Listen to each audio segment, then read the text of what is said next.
কন্নড় চলচ্চিত্র ও থিয়েটারের প্রিয় মুখ রাজু তালিকোট আর নেই। সোমবার উদুপিতে একটি সিনেমার শুটিং চলাকালীন হৃদরোগে আক্রান্ত হয়ে মৃত্যুবরণ করেন ৫৯ বছর বয়সী এই অভিনেতা।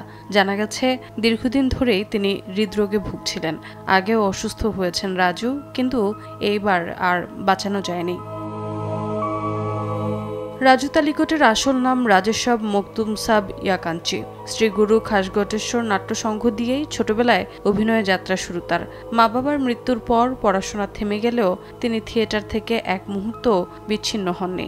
তার লেখা নাটক কলিযুগ কুরুকা ব্যাপক জনপ্রিয়তা অর্জন করে এবং ১৫,০০০-এরও বেশি প্রদর্শনী অনুষ্ঠিত হয়েছে।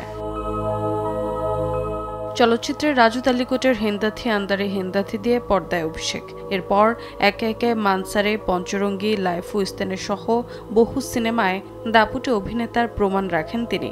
কন্নড় রিয়েলিটি শো বিগ বসের ৭ম মৌসুমেও অংশ নিয়েছিলেন প্রয়াত এই তারকা। তার মৃত্যুতে কর্ণাটক উপমন্ত্রী ডি.কে. শিবকুমার এবং প্রাক্তন মুখ্যমন্ত্রী বসবরাজ বোম্মাই শোক প্রকাশ করেছেন এবং তার পরিবারের প্রতি সমবেদনা জানিয়েছেন। রোজা চৌধুরী, সময় সংবাদ।